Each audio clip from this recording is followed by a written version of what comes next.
दक्षिण मुंबई की गगनचुंबी इमारत के ऊपरी माले पर खड़े होकर अरबपति देवेंद्र शहर की टिमटिमाती रोशनियों को देख रहे थे। नीचे सपनों का शहर अपनी तेज रफ्तार में दौड़ रहा था, लेकिन उनके दिल में एक अजीब सी खामोशी छाई हुई थी। उन्होंने जीवन में बेशुमार दौलत, ताकत और शोहरत हासिल की थी, फिर भी रातों की नींद उड़ चुकी थी। रेशम के गद्दे और वातानुकूलित कमरा उन्हें शांति नहीं दे पाए। सफलता की दुनिया में वह खुद को कैदी की तरह महसूस करते थे, जिसकी आत्मा एक पुराने कर्ज के बोझ तले हर पल सिसक रही थी। देवेंद्र धीमी कदमों से चलते हुए विशाल शयनकक्ष के कोने में रखे भारी तिजोरी के पास पहुंचे। उन्होंने कांपते हाथों से गुप्त पासवर्ड डाला और एक हल्की आवाज के साथ दरवाजा खुल गया। तिजोरी में सोने के बिस्कुट, हीरे के आभूषण और करोड़ों के संपत्ति के कागजात रखे थे, लेकिन उनकी नजरें इन बेशकीमती चीजों पर नहीं पड़ीं। उन्होंने तिजोरी के अंदरूनी हिस्से से एक पुराना लकड़ी का डिब्बा निकाला। उस डिब्बे के अंदर कोई अनमोल रत्न नहीं था, बल्कि 50,000 रुपये के पुराने नोटों की गड्डी रखी हुई थी। इन नोटों में अतीत का रहस्य छिपा था। इन पुराने नोटों को अपनी हथेलियों पर रखते ही देवेंद्र की आंखों से गर्म आंसू बहने लगे। उन्हें 20 साल पुरानी वह काली रात याद आ गई जब उनका सब कुछ लुट चुका था। व्यापार में धोखा खाने के बाद वह पूरी तरह दिवालिया हो गए थे और सिर पर लाखों का भारी कर्ज था। निर्दयी सूदखोरों ने उन्हें चारों तरफ से घेर लिया था और उनकी जान लेने की धमकियां दे रहे थे। उस खौफनाक रात में देवेंद्र को जिंदगी खत्म करने के अलावा कोई रास्ता नहीं सूझ रहा था। अपनों ने धोखा दिया था। ठीक उसी निराशाजनक और अंधेरी रात में कबीर एक फरिश्ते की तरह उनके जीवन में आया था। कबीर बचपन से ही देवेंद्र का सबसे करीबी दोस्त था, लेकिन नियति ने दोनों को अलग रास्ते पर ला खड़ा किया था। कबीर एक बहुत गरीब और साधारण मजदूर था, जो मुंबई के कारखानों में दिन रात पसीना बहाता था। जब कबीर को अपने दोस्त की इस भयानक स्थिति के बारे में पता चला, तो उसने एक पल की भी देरी नहीं की। वह दौड़ता हुआ आया और अपनी जिंदगी भर की पूरी कमाई हाथों में रख दी। देवेंद्र को अच्छी तरह याद था कि जब कबीर ने उन्हें वह पूरी रकम सौंपी थी, तब उसकी पत्नी सीता की आंखों में भी एक अजीब सी चमक थी। सीता एक बहुत ही दयालु और पारंपरिक भारतीय महिला थी, जिसने कभी भी अपने पति के फैसले पर कोई सवाल नहीं उठाया था। भले ही वह परिवार खुद पाई पाई के लिए मोहताज था, लेकिन उन्होंने अपने दोस्त की जान बचाने के लिए अपना सब कुछ हंसते हुए कुर्बान कर दिया था। सीता ने खुद हाथों से माथे पर तिलक लगाया और सुरक्षित भविष्य की प्रार्थना की थी। कबीर ने मुस्कुराते हुए कहा था कि जीवन में पैसों से ज्यादा अहमियत इंसान की सांसों की होती है। उसने वह 50,000 रुपये देवेंद्र को दिए ताकि वह उन खूंखार सूदखोरों का मुंह बंद कर सके और नई शुरुआत कर सके। कबीर के उस निस्वार्थ त्याग ने देवेंद्र की जान बचा ली थी। उन पैसों की मदद से देवेंद्र मुंबई छोड़कर दूसरे शहर चले गए और कड़ी मेहनत की। किस्मत ने साथ दिया और उन्होंने व्यापार फिर से खड़ा कर लिया। आज वह देश के सबसे शक्तिशाली अमीर टाइकून बन चुके थे। उस निस्वार्थ प्रेम और महान त्याग के बदले में देवेंद्र ने उन्हें केवल खामोशी और अंतहीन उपेक्षा ही दी थी। जैसे जैसे देवेंद्र व्यापार की दुनिया में सफलता की सीढ़ियां चढ़ते गए, वैसे वैसे उनकी आत्मा का पतन होता चला गया। उन्होंने नए और अमीर दोस्त बना लिए थे, जिनके साथ वह आलीशान पार्टियों में शराब पीते और झूठी शान का दिखावा करते थे। उन झूठे और मतलबी लोगों की चकाचौंध में वह अपने उस सच्चे दोस्त को भूल गए जिसने उन्हें दूसरा जीवन दिया था। यह एहसास अंदर से खंजर की तरह काट रहा था। लेकिन सफलता की इस अंधी दौड़ में देवेंद्र एक बहुत बड़ी भूल कर बैठे थे। दौलत और शोहरत की चमक ने उनकी आंखों पर ऐसा पर्दा डाल दिया था कि वह अपने उस तारणहार दोस्त को पूरी तरह भूल गए थे। सालों तक उन्होंने कबीर की कोई खोज खबर नहीं ली और ना ही उसके उपकार को याद किया। अब जब उनके पास दुनिया की हर सुख सुविधा मौजूद थी, तब उनका ज़मीर जाग उठा था। हवेली की खामोशी हर रात उन्हें ताने मारती थी और निश्चल हंसी गूंजने लगती थी। अपराध बोध सीने में रेंगता था। देवेंद्र ने उन फटे हुए नोटों को अपने सीने से लगा लिया और फूट फूट कर रोने लगे। उन्हें गहराई से एहसास हो रहा था कि बैंक में रखे उनके करोड़ों रुपये इस कर्म के कर्ज के सामने पूरी तरह बेईमानी और बेकार है। इंसान दुनिया में किसी भी चीज की कीमत चुका सकता है, लेकिन निस्वार्थ प्रेम और बलिदान का कर्ज कभी नहीं चुकाया जा सकता। उनके अंदर का अपराध बोध अब सहन की सीमा पार कर चुका था। उन्होंने उसी पल एक दृढ़ निश्चय किया कि वह दोस्त कबीर को ढूंढ निकालेंगे और मुक्ति पाएंगे। देवेंद्र ने अपने शानदार शयन कक्ष के कांच के बड़े दरवाजे खोले और ठंडी हवा के झोंकों का सामना करने के लिए बालकनी में आ गए। उन्होंने आसमान की तरफ देखा और अपने दोनों हाथ जोड़कर ब्रह्मांड के सामने एक मौन प्रतिज्ञा ली। उन्होंने शास्त्रों में लिखे धर्म और कर्म के उस महान सिद्धांत को याद किया जिसे वह अपनी सफलता के अहंकार में भूल चुके थे। उन्होंने खुद से वादा किया कि जब तक वह कबीर के चरणों में अपनी सारी दौलत नहीं रख देंगे, तब तक वह चैन की सांस नहीं लेंगे। आंसुओं को पोंछते हुए देवेंद्र अपने विशाल मेज की तरफ मुड़े और अपनी डायरी उठाई। सुबह होते ही उन्होंने अपने सबसे भरोसेमंद और तेज तर्रार जासूसों की एक विशेष टीम को अपने कार्यालय में बुलाया। उन्होंने अपनी कामपति आवाज में उन्हें कबीर की पुरानी तस्वीर और उसके बारे में सारी जानकारी दी। मुंबई शहर एक असीमित समंदर की तरह था, जहां किसी एक गरीब मजदूर को ढूंढना रेत में सुई तलाशने के बराबर था। लेकिन देवेंद्र का संकल्प पत्थर की तरह मजबूत था। उन्होंने अपनी पूरी ताकत और संपत्ति को इस काम के लिए लगा दिया था। खोजबीन का काम शुरू हुए 3 लंबे और बेचैन दिन बीत चुके थे, लेकिन कोई अच्छी खबर नहीं आई थी। देवेंद्र की बेचैनी हर गुजरते पल के साथ बढ़ती ही जा रही थी और उन्हें लगने लगा था कि शायद बहुत देर हो चुकी है। तभी तीसरे दिन की शाम को उनका मुख्य जासूस एक भूरी फाइल लेकर उनके भव्य कार्यालय में दाखिल हुआ। जासूस के चेहरे पर थकान के साथ एक अजीब सी खामोशी थी, जिसने देवेंद्र के दिल की धड़कनों को अचानक तेज कर दिया। जासूस ने बताया कि कबीर धारावी की बस्ती में है। धारावी का नाम सुनते ही देवेंद्र को एक गहरा और दर्दनाक झटका लगा।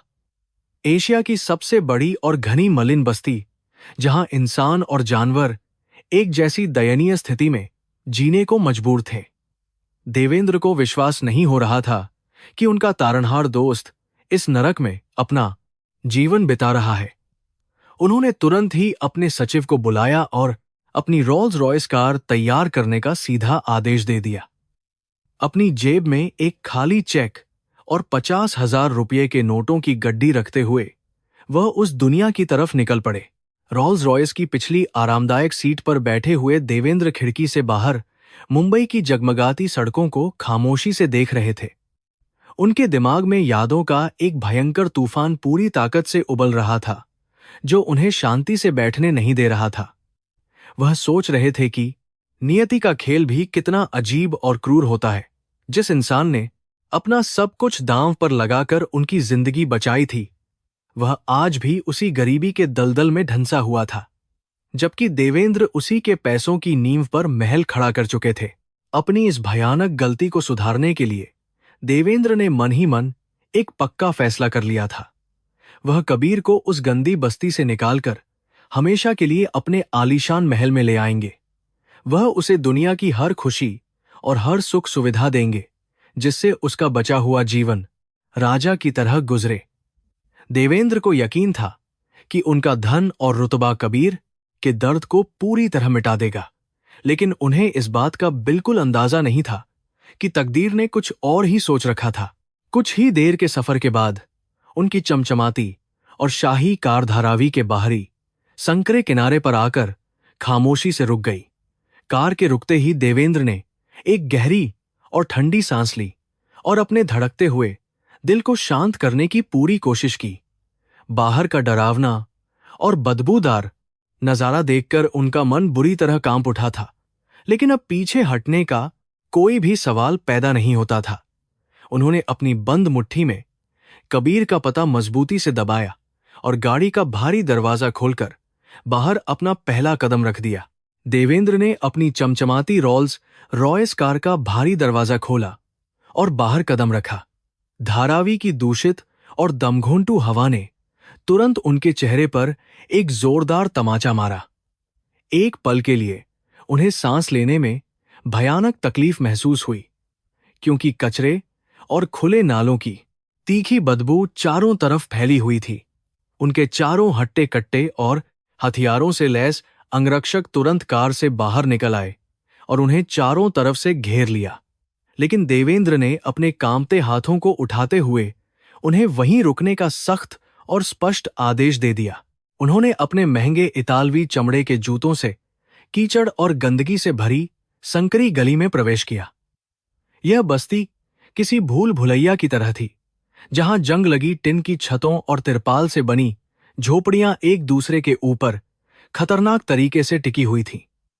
आसमान तो जैसे प्रस्मंतीसदी पूरी तरह से गायब हो गया था और सूरज की रोशनी इन तंग और अंधेरी गलियों में मुश्किल से ही पहुंच पाती थी। देवेंद्र की आंखों के सामने इंसानी अस्तित्व का एक ऐसा खौफनाक और भयानक सच था जिसे उन्होंने सालों से अपनी आलीशान दुनिया में नजरअंदाज किया था। गली के किनारे कुपोषण के शिकार और लगभग नंगे बच्चे मिट्टी और गंदे पानी में खेल रहे थे। उनकी पसलियां साफ दिखाई दे रही थीं, लेकिन उनकी आंखों में एक अजीब सी मासूमियत थी। कुछ महिलाएं सार्वजनिक और जंग लगे नलों के पास बैठकर फटे पुराने कपड़े धो रही थीं और आपस में जोर जोर से बातें कर रही थीं। देवेंद्र को ये सब देखकर एक बहुत बड़ा सांस्कृतिक और मानसिक झटका लगा। उन्हें समझ नहीं आ रहा था कि इंसान इतने कम संसाधनों और इतनी भयंकर गरीबी में अपना जीवन कैसे बिता सकता है। जैसे जैसे वह इस अंधेरी बस्ती के और अंदर जाते गए, उनके दिल में एक अनजाना सा डर और घबराहट बढ़ने लगी। उनकी जेब में रखा करोड़ों रुपयों का वह खाली चेक अचानक से बहुत भारी और बिल्कुल अर्थहीन लगने लगा था। इस भयानक और दर्दनाक गरीबी के महासागर में उनका अहंकार और उनकी सारी दौलत एक छोटे से तिनके के समान थी। वह खुद को बहुत ही असहाय और कमजोर महसूस कर रहे थे। उन्हें पहली बार यह एहसास हो रहा था कि महलों में रहने वालों को गरीबों के असली दर्द का कोई अंदाजा नहीं होता। देवेंद्र ने अपनी जेब से कबीर की वह पुरानी और धुंधली सी तस्वीर निकाली और एक चाय वाले को दिखाई। उस बूढ़े चाय वाले ने अपनी कमजोर आंखों से तस्वीर को ध्यान से देखा और फिर सिर हिलाकर इनकार कर दिया। देवेंद्र का दिल जोर से धड़क रहा था, क्योंकि इस भूल भुलैया में किसी को ढूंढना बहुत मुश्किल था। उन्होंने वहां से गुजरने वाले कई मजदूरों और औरतों से कबीर के बारे में पूछा, लेकिन हर तरफ से उन्हें केवल निराशा ही हाथ लगी। कोई भी उस तस्वीर वाले इंसान को ठीक से नहीं पहचान पा रहा था। देवेंद्र का महंगा डिजाइनर सूट अब पसीने से पूरी तरह भीग चुका था और उस पर कीचड़ के कई भद्दे दाग लग गए थे। उनके माथे से पसीने की बूंदें टपक रही थीं, लेकिन उनकी आंखों में एक पागलपन और हताशा थी। वह हर कीमत पर अपने उस पुराने और सच्चे दोस्त को ढूंढ निकालना चाहते थे। उनके पैरों में दर्द होने लगा था, लेकिन उनका अपराधबोध उन्हें रुकने की बिल्कुल भी इजाजत नहीं दे रहा था। वह हर एक झोपड़ी के दरवाजे पर जाकर कबीर का नाम ले लेकर पुकार रहे थे और उम्मीद कर रहे थे। भटकते हुए वह एक बहुत ही छोटी और अंधेरी सी जगह पर पहुंचे, जहां एक कमजोर सा बूढ़ा आदमी मिट्टी के बर्तन बना रहा था। उस बूढ़े इंसान के कपड़े फटे हुए थे और उसके चेहरे पर अनगिनत झुर्रियां थीं, जो उसकी उम्र और जिंदगी के संघर्षों की गवाही दे रही थीं। देवेंद्र ने कांपती हुई आवाज में उस बूढ़े को कबीर का नाम बताया और तस्वीर आगे कर दी। बूढ़े आदमी ने अपना काम रोका और अपनी गहरी आंखों से देवेंद्र के महंगे कपड़ों और फिर उस तस्वीर को बहुत ही ध्यान और अचरज से देखा। कुछ देर तक उस पुरानी तस्वीर को घूरने के बाद बूढ़े आदमी की आंखों में एक पहचान की चमक दिखाई दी। उसने अपनी सूखी और कांपती हुई उंगली से बस्ती के सबसे आखिरी और खतरनाक हिस्से की तरफ इशारा किया। बूढ़े ने भारी और खुरदरी आवाज में बताया कि कबीर उस तरफ रहता है, जहां कारखानों का जहरीला पानी और रसायन बहकर आता है। यह सुनकर देवेंद्र के पैरों तले से जमीन खिसक गई और उनकी सांसें अचानक से बहुत भारी हो गईं। उनका तारणहार दोस्त इस नरक के भी सबसे भयानक और बदतर हिस्से में रह रहा था। देवेंद्र ने हाथ जोड़कर उस बूढ़े आदमी को धन्यवाद दिया और तेजी से उस दिशा की ओर अपने कदम बढ़ा दिए। जैसे जैसे वह आगे बढ़ रहे थे, हवा में मौजूद रसायनों और जहरीले पानी की बदबू इतनी तेज हो गई थी कि सांस लेना भी एक सजा के समान लग रहा था। यह इलाका बस्ती के बाकी हिस्सों से भी ज्यादा डरावना और बीमार कर देने वाला था। यहां रहने वाले लोगों के चेहरों पर एक अजीब सी पीलाहट और निराशा थी, जो उनके अंदर पनप रही भयानक बीमारियों की दर्दनाक और खौफनाक कहानी बयां कर रही थी। देवेंद्र का मन आत्मग्लानि और भयानक पश्चाताप की आग में बुरी तरह से जलने लगा था। वह सोच रहे थे कि जब वह अपने आलीशान वातानुकूलित कमरे में नरम गद्दों पर चैन की नींद सो रहे थे, तब उनका दोस्त इस जहरीले धुएं के बीच अपनी सांसों के लिए संघर्ष कर रहा था। यह एक बहुत बड़ा और अक्षम्य पाप था, जिसकी कोई भी माफी संभव नहीं थी। देवेंद्र को अपने वजूद और अपनी बेतहाशा दौलत पर एक गहरी घृणा महसूस होने लगी थी, जो इंसानियत को इस तरह से बांटती और कुचलती है। चलते चलते वह एक ऐसी तंग गली के अंतिम छोर पर पहुंच गए, जहां से आगे जाने का कोई रास्ता नहीं था। वहां एक अंधा और कमजोर कुत्ता कूड़े के ढेर में कुछ खाने की तलाश कर रहा था, और पास ही एक खुला हुआ भयानक नाला बह रहा था। नाले के काले और गाढ़े पानी में से उठने वाले जहरीले बुलबुले वातावरण को और भी ज्यादा दमघोंटू और खतरनाक बना रहे थे। देवेंद्र ने अपनी महंगी रेशमी रुमाल से अपनी नाक को कसकर ढक लिया, लेकिन वह उस दर्द और तकलीफ को महसूस करने से नहीं बच पाए। उस बदबूदार नाले के बिल्कुल किनारे पर टिन और फटे हुए तिरपाल से बनी एक बेहद छोटी सी झोपड़ी खड़ी थी। झोपड़ी के जंग लगे और टेढ़े मेढ़े लोहे के दरवाजे पर सफेद चौक से मिटता हुआ नंबर 404 लिखा हुआ था। बूढ़े आदमी ने उन्हें बिल्कुल यही नंबर बताया था, जिसे देखकर देवेंद्र के दिल की धड़कनें बेकाबू हो गईं। वह उस दरवाजे के सामने पत्थर की मूर्ति की तरह खड़े हो गए और उनके अंदर आगे कदम बढ़ाने की जरा सी भी हिम्मत नहीं बची थी। उनका पूरा शरीर बुरी तरह से कांप रहा था। देवेंद्र ने अपना दायां हाथ दरवाजा खटखटाने के लिए उठाया, लेकिन उनका हाथ हवा में ही जमकर रह गया। उनके दिमाग में कबीर की वह पुरानी और जवान तस्वीर घूमने लगी, जब वे दोनों साथ में हंसते और खेलते थे। कबीर हमेशा से बहुत ही मजबूत और खुशमिजाज इंसान हुआ करता था, जिसकी आवाज में एक अनोखी और गजब की कशिश थी। देवेंद्र को डर लग रहा था कि 20 सालों के इस लंबे और भयानक अंतराल ने उनके उस प्यारे दोस्त का क्या हाल कर दिया होगा। यह डर उनकी आत्मा को अंदर तक चीर रहा था। भारतीय दर्शन में हमेशा से धर्म और कर्म के महान सिद्धांतों को जीवन का सबसे महत्वपूर्ण और पवित्र आधार माना गया है। देवेंद्र को अब गहराई से यह एहसास हो रहा था कि उन्होंने अपने मित्र धर्म का पूरी तरह से अपमान और तिरस्कार किया है। कबीर ने बिना किसी स्वार्थ के अपना सर्वस्व न्योछावर करके अपने कर्म का बेहतरीन और आदर्श तरीके से पालन किया था, लेकिन देवेंद्र ने उस महान त्याग के बदले में सिर्फ धोखा और स्वार्थ ही दिया था। यह पाप उनके माथे पर एक बहुत बड़े और काले कलंक की तरह हमेशा लगा रहेगा। तभी उस अंधेरी और शांत झोपड़ी के अंदर से एक बहुत ही कमजोर और भयानक खांसी की तेज आवाज आई। यह खांसी इतनी गहरी और दर्दनाक थी, जैसे कोई इंसान अपने फेफड़ों को बाहर निकाल देने के लिए संघर्ष कर रहा हो। इस डरावनी आवाज ने देवेंद्र के दिल को एक तेज और नुकीले खंजर की तरह पूरी ताकत से चीर कर रख दिया। उनकी आंखों से आंसुओं का एक और गर्म सैलाब फूट पड़ा, जो उनके गालों को भिगोता हुआ नीचे गिरने लगा। वह आवाज उन्हें उनके पुराने और सच्चे दोस्त कबीर की ही लग रही थी। देवेंद्र ने अपने कांपते हुए और कमजोर हाथों से उस जंग लगे और पुराने लोहे के दरवाजे को हल्के से छुआ।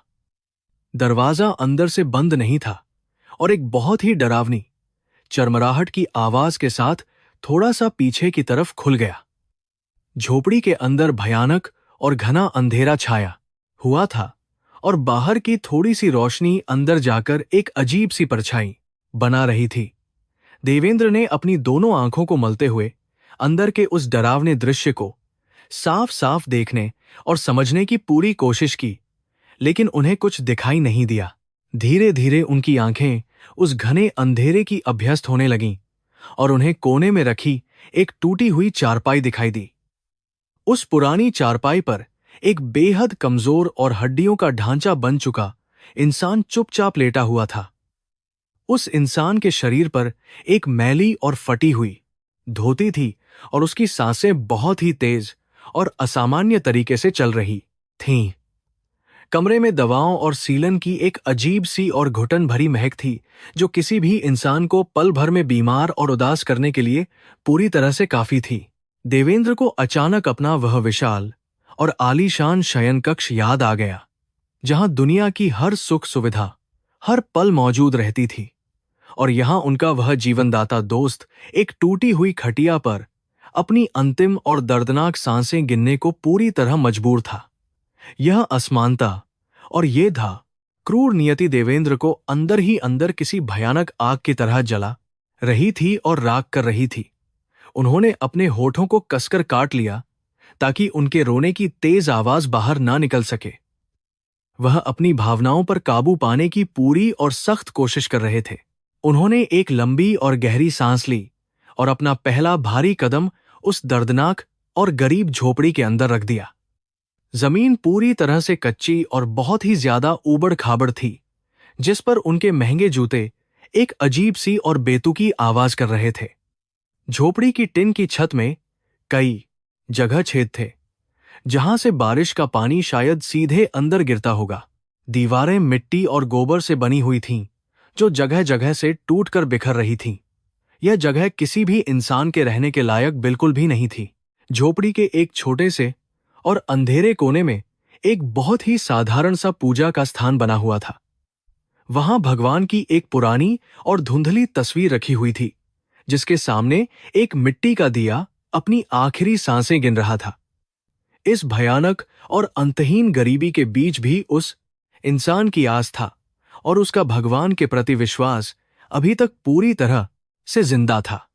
देवेंद्र को अपने नास्तिक और स्वार्थी जीवन पर एक बहुत ही गहरी और शर्मनाक नफरत महसूस होने लगी। उन्होंने कभी भी उस ईश्वर को सच्चे मन से याद नहीं किया था। देवेंद्र बहुत ही धीमी गति से और बिना कोई आवाज किए उस टूटी हुई और पुरानी चारपाई की तरफ बढ़ने लगे। उनके पैरों में जैसे सैकड़ों किलो का भारी वजन बंधा हुआ था, जो उन्हें आगे जाने से पूरी तरह रोक रहा था। हर एक कदम के साथ उनका दिल बहुत ही जोर जोर से धड़क रहा था और उनकी सांसें बेकाबू हो रही थीं। वह अपने उस महान दोस्त का सामना करने से बहुत ज्यादा डर रहे थे, जिसकी जिंदगी उन्होंने अपने स्वार्थ और अपनी भयानक खामोशी से पूरी तरह से बर्बाद और तबाह कर दी थी। जैसे ही देवेंद्र उस कमजोर और टूटी हुई चारपाई के बिल्कुल करीब पहुंचे, लेटे हुए इंसान ने थोड़ी सी हलचल की। उस हड्डियों के ढांचे ने अपना सिर बहुत ही धीरे से और तकलीफ के साथ देवेंद्र की दिशा में मोड़ने की कोशिश की। देवेंद्र की आंखें फटी की फटी रह गईं जब उन्होंने उस इंसान के चेहरे को थोड़ा सा करीब से देखा। वह चेहरा पूरी तरह से मुरझा चुका था और उस पर अनगिनत दर्दनाक झुर्रियां पड़ी हुई थीं, लेकिन फिर भी उसमें एक जानी पहचानी सी झलक बाकी थी। वह कबीर ही था जो इंतजार कर रहा था। देवेंद्र के कांपते कदम उस टूटी हुई चारपाई के पास आकर रुक गए। झोपड़ी के उस अंधेरे और सीलन भरे कोने में कबीर एक बेजान ढांचे की तरह पड़ा हुआ था। उसकी सांसें बहुत ही धीमी और उथली चल रही थीं। देवेंद्र ने जब अपने उस पुराने और मजबूत दोस्त के चेहरे को देखा तो उनका दिल बुरी तरह से दहल गया। कबीर की आंखों की जगह केवल 2 गहरे और सफेद गड्ढे दिखाई दे रहे थे, जिनकी रोशनी हमेशा के लिए बुझ चुकी थी। कारखानों के उस जहरीले और खतरनाक धुएं ने उसकी आंखों की सारी चमक और रोशनी को पूरी तरह से छीन लिया था और उसे इस भयानक और कभी न खत्म होने वाले अंधेरे में धकेल दिया था। देवेंद्र को यह भयानक और कड़वी सच्चाई समझने में एक पल भी नहीं लगा कि उनका जीवनदाता और सच्चा दोस्त अब इस दुनिया को कभी नहीं देख पाएगा। यह एक ऐसा गहरा और जानलेवा सदमा था जिसने उनके सीने को एक तेज धार वाले चाकू की तरह चीर कर रख दिया। वह कुछ बोलना चाहते थे, लेकिन उनके गले में जैसे किसी ने एक बहुत बड़ा और भारी पत्थर फंसा दिया था। उनकी आंखों से आंसुओं की एक कभी न रुकने वाली और गर्म धारा लगातार बह रही थी, जो सीधे उस कच्ची और गंदी मिट्टी पर गिर रही थी। उनका वह सारा अहंकार और दौलत का झूठा गुरूर इस एक छोटे से पल में पूरी तरह से टूटकर और बिखरकर मिट्टी में मिल चुका था। उस भयानक और दमघोंटू खामोशी के बीच कबीर के कानों में किसी के रोने और भारी सांसें लेने की हल्की सी आवाज पड़ी।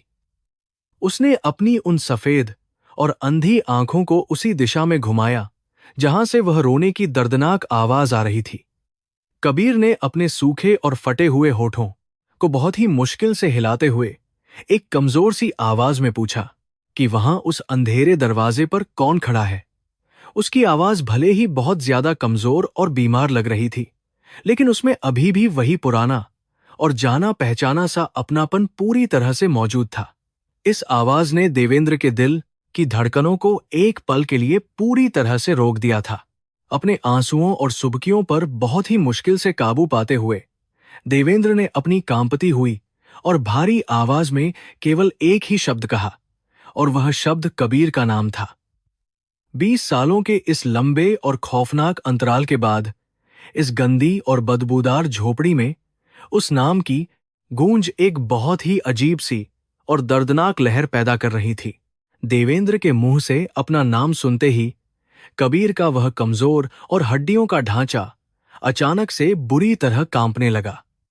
उसने अपनी कांपती हुई और सूखी उंगलियों को हवा में आगे की तरफ बढ़ाया, जैसे वह उस जानी पहचानी और पुरानी आवाज के मालिक को छूकर महसूस करने की पूरी कोशिश कर रहा हो। कबीर के उस सूखे और झुर्रियों से भरे चेहरे पर अचानक से एक बहुत ही अद्भुत और बेदाग सी मुस्कान पूरी तरह से खिल उठी। उसने अपनी दोनों कमजोर बाहों को हवा में फैलाते हुए बहुत ही खुशी और अचरज के साथ पूछा कि क्या सच में उसका सबसे प्यारा और पुराना दोस्त देव इतने सालों बाद वापस आ गया है। कबीर की उस टूटी हुई और बीमार आवाज में किसी भी तरह की कोई शिकायत या फिर कोई पुराना गुस्सा बिल्कुल भी नहीं था। उसकी आवाज में सिर्फ और सिर्फ एक बहुत ही सच्चा, निस्वार्थ और बेपनाह प्यार छलक रहा था, जिसे देखकर देवेंद्र की आत्मा एक गहरे और असहनीय अपराधबोध के नीचे बुरी तरह से कुचली जा रही थी। देवेंद्र के पैरों की बची खुची सारी ताकत एक झटके में पूरी तरह से खत्म हो गई और वह वहीं उस गंदी और ठंडी मिट्टी के फर्श पर घुटनों के बल बहुत ही जोर से गिर पड़े। उन्होंने कबीर के उन रूखे और काम से घिसे हुए हाथों को अपने दोनों हाथों में बहुत ही मजबूती से पकड़ लिया और अपने माथे को उन पर रख दिया। वह एक छोटे और असहाय बच्चे की तरह बहुत ही जोर जोर से फूट फूट कर रोने लगे और बार बार अपनी उस भयानक गलती और स्वार्थ के लिए हाथ जोड़कर माफी मांगने लगे। उनके वह सारे महंगे और शानदार कपड़े उस झोपड़ी की गंदी और बदबूदार मिट्टी से पूरी तरह से सन चुके थे। कबीर ने अपनी कांपती और कमजोर उंगलियों से अपने उस अरबपति दोस्त के चेहरे को बहुत ही प्यार और दुलार से छुआ और उसके गर्म आंसुओं को महसूस किया। कबीर ने बहुत ही शांत और मधुर आवाज में कहा कि सच्चे और पक्के दोस्तों के बीच कभी भी माफी या फिर धन्यवाद जैसे छोटे और बेमानी शब्दों की कोई भी जगह नहीं होती है। उसने देवेंद्र के सिर पर अपना हाथ बिल्कुल वैसे ही फेरा जैसे वह 20 साल पहले उस खौफनाक और भयानक रात में उसके गहरे डर को दूर करने के लिए पूरी तरह से फेरा करता था। एक अंधा और गरीब इंसान आज एक बहुत ही बड़े और ताकतवर अरबपति को जिंदगी का सबसे महान और सच्चा पाठ पढ़ा रहा था। देवेंद्र ने अपने कांपते हुए और पसीने से भीगे हाथों से अपनी जेब से वह पुराना और खाली चेक और 50,000 रुपये की उन पुरानी नोटों की गड्डी को बाहर निकाला। उन्होंने वह सारी चीजें कबीर के उन ठंडे और कमजोर हाथों में बहुत ही सम्मान और कांपते हुए रख दी। देवेंद्र ने रोते हुए और हाथ जोड़कर कबीर से कहा कि वह इस खाली चेक पर अपनी मर्जी से कोई भी और कितनी भी बड़ी रकम लिख दे ताकि वह अपना पुराना कर्ज चुका सके। वह अपने दोस्त को इस भयानक और गंदी दुनिया की हर एक छोटी और बड़ी खुशी और सारी सुख सुविधाएं पूरी तरह से देना चाहते थे ताकि उनके दिल का वह दर्द कम हो सके। कबीर ने अपनी उन अंधी और सूखी उंगलियों से उस कागज के टुकड़े और उन पुराने नोटों को बहुत ही ध्यान और धीरे धीरे से छूकर महसूस किया। जब उसे इस बात का पूरी तरह से एहसास हुआ कि उसका दोस्त उसे पैसे और चेक दे रहा है, तो उसके चेहरे पर एक बहुत ही अजीब और शांत सी मुस्कान आ गई। यह एक बहुत ही बड़ी और भयानक विडंबना थी कि देवेंद्र अभी भी अपनी उस पुरानी और व्यापारिक दुनिया की भाषा में ही सोच रहा था, जहां हर एक चीज और हर एक रिश्ते की एक कीमत होती है। लेकिन कबीर बहुत पहले ही भौतिक और सांसारिक चीजों के मोह से पूरी तरह से आजाद और बहुत दूर जा चुका था। देवेंद्र ने अपने दोनों हाथों को बहुत ही मजबूती से जोड़ते हुए और फूट फूट कर रोते हुए कबीर के सामने अपनी सबसे बड़ी और सच्ची विनती रखी। उन्होंने कहा कि वह उसे मुंबई के सबसे बड़े और सबसे महंगे अस्पताल में ले जाकर दुनिया के सबसे बेहतरीन डॉक्टरों से उसका पूरा इलाज करवाएंगे। वह उसके लिए एक बहुत ही बड़ा और आलीशान महल खरीदेंगे, जहां उसे अपनी बाकी बची हुई जिंदगी में कभी भी कोई दुख या तकलीफ नहीं होगी।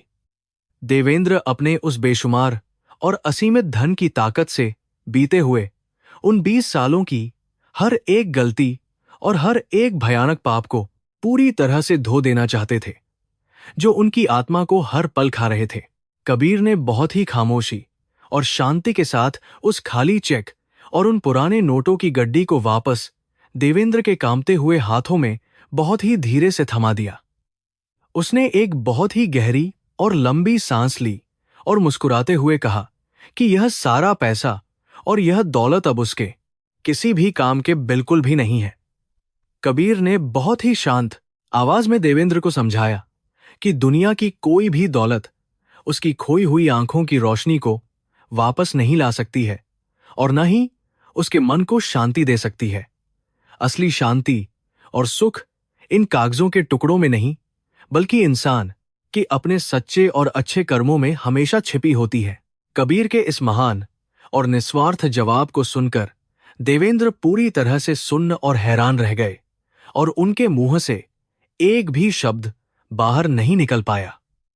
उन्हें इस बात पर बिल्कुल भी यकीन नहीं हो रहा था कि कोई इंसान इतनी भयानक गरीबी और बीमारी में रहकर भी करोड़ों रुपयों को इतनी आसानी से कैसे ठुकरा सकता है। देवेंद्र ने कबीर के दोनों पैरों को बहुत ही जोर से पकड़ लिया और रोते हुए कहा कि अगर वह यह सारा पैसा नहीं लेगा तो वह इस भयानक अपराधबोध के साथ कभी भी जिंदा नहीं रह पाएंगे। उनका वह सारा पैसा और सारा घमंड आज धारावी की इस गंदी और बदबूदार मिट्टी में पूरी तरह से दफन हो चुका था। कबीर ने अपना एक बहुत ही कमजोर और कांपता हुआ हाथ देवेंद्र के भारी कंधों पर रखा और उसे बहुत ही प्यार और दुलार से सहलाने लगा। उसने बहुत ही शांत और मीठी आवाज में कहा कि अपने सबसे अच्छे और पुराने दोस्त को इतने सालों बाद जिंदा, स्वस्थ और इतना ज्यादा सफल देखकर उसका वह सारा पुराना कर्ज अपने आप ही पूरी तरह से चुकता हो गया है। एक सच्चे और अच्छे इंसान के लिए इससे बड़ी और महान खुशी दुनिया में और कोई भी नहीं हो सकती कि उसकी वजह से किसी दूसरे इंसान की जान बच गई हो। कबीर की इस निस्वार्थ और बेदाग सोच ने देवेंद्र की आत्मा को अंदर तक पूरी तरह से झकझोर कर रख दिया था। देवेंद्र ने अपने आंसुओं को पोंछते हुए उस छोटी और अंधेरी झोपड़ी के चारों तरफ बहुत ही ध्यान और उम्मीद से अपनी नजरें दौड़ाईं, लेकिन उन्हें वहां कोई भी दिखाई नहीं दिया। उन्होंने बहुत ही धीमी और कांपती हुई आवाज में कबीर से उसकी पत्नी सीता के बारे में पूछा, जिसने 20 साल पहले उनके माथे पर तिलक लगाकर उनके सुरक्षित जीवन की बहुत ही सच्ची प्रार्थना की थी। सीता की वह दयालु और ममता से भरी हुई सूरत अभी भी देवेंद्र के दिमाग में पूरी तरह से ताजी और सुरक्षित थी, जो उन्हें उस खौफनाक रात की बार बार याद दिला रही थी। देवेंद्र सीता के उन पवित्र और महान चरणों को छूकर उनसे भी अपनी गलतियों की माफी मांगना चाहते थे। सीता का नाम सुनते ही कबीर के उस शांत और मुस्कुराते हुए चेहरे पर अचानक से एक बहुत ही गहरी और दर्दनाक उदासी की काली छाया पूरी तरह से छा गई। उसकी वह अंधी और सफेद आंखें एक पल के लिए जैसे अतीत के किसी बहुत ही गहरे और काले समंदर में पूरी तरह से डूब गईं। झोपड़ी के अंदर एक बहुत ही भयानक और डरावना सा सन्नाटा पूरी तरह से पसर गया, जिसे केवल कबीर की उस तेज और भारी खांसी ने ही अचानक से तोड़ा। देवेंद्र को अचानक से यह महसूस होने लगा कि जैसे उन्होंने अनजाने में कबीर के किसी बहुत ही गहरे और पुराने घाव को बहुत ही जोर से कुरेद दिया है, जिसका दर्द असहनीय था। देवेंद्र का दिल एक बहुत ही अनजाने और भयानक डर की वजह से बहुत ही जोर जोर से धड़कने लगा और उनकी सांसें अचानक से पूरी तरह बेकाबू होने लगीं। उन्होंने बहुत ही हिम्मत जुटाकर और अपनी कांपती हुई आवाज में कबीर से एक बार फिर से वही सवाल पूछा कि आखिर सीता भाभी इस समय कहां पर हैं? कबीर ने अपने सिर को बहुत ही धीरे से नीचे की तरफ झुका लिया और उसके उन सूखे होठों से एक बहुत ही लंबी और दर्द से भरी हुई आह पूरी तरह से बाहर निकल आई। झोपड़ी की वह सीलन और घुटन से भरी हुई हवा अब और भी ज्यादा भारी और बहुत ही ज्यादा खौफनाक और भयानक महसूस होने लगी थी। कबीर ने अपनी कांपती हुई उंगलियों से देवेंद्र को उसी गंदी और कच्ची मिट्टी के फर्श पर आराम से और चुपचाप बैठ जाने का एक बहुत ही शांत और स्पष्ट इशारा किया। उसने बहुत ही धीमी और भारी आवाज में कहा कि समय एक बहुत ही क्रूर और निर्दयी शिक्षक होता है, जो हमेशा इंसान को बहुत ही कड़वे और भयानक सच का सामना करना पूरी तरह से सिखा देता है। कबीर के शब्दों में एक ऐसी गहराई और एक ऐसा दर्द छिपा हुआ था, जिसने देवेंद्र के रोंगटे पूरी तरह से खड़े कर दिए और उनकी आत्मा को बुरी तरह से कंपा दिया।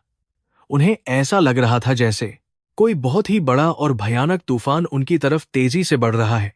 भारत का वह सबसे बड़ा और सबसे ताकतवर अरबपति इंसान अब उस बदबूदार और गंदी झोपड़ी की कच्ची मिट्टी पर एक बहुत ही साधारण और आम इंसान की तरह शांति से बैठा हुआ था। देवेंद्र को अब अपने उन लाखों रुपयों के महंगे इटालियन सूट और अपनी उस झूठी और दिखावटी शान की बिल्कुल भी कोई परवाह नहीं थी, जो उनके लिए कभी सबसे ज्यादा जरूरी हुआ करती थी।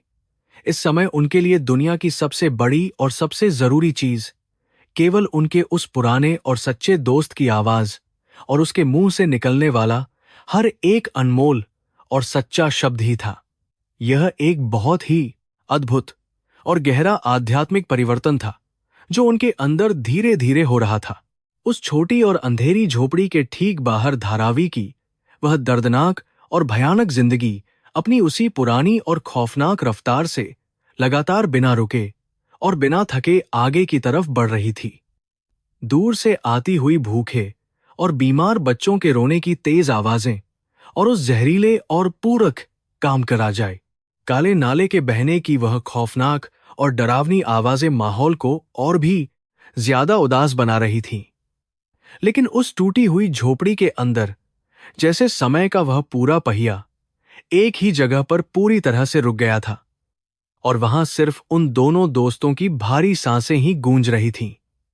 20 सालों का वह और विजार की आल की भारी सांसें ही गूंज रही थीं। भारी और भयानक पाप आज अपने सबसे बड़े और अंतिम फैसले का इंतजार कर रहा था। कबीर ने अपनी उन सफेद और अंधी आंखों को एक बार फिर से देवेंद्र की दिशा में पूरी तरह से मोड़ा, जैसे वह उसकी आत्मा के सबसे गहरे और अंधेरे हिस्से को देखने की कोशिश कर रहा हो।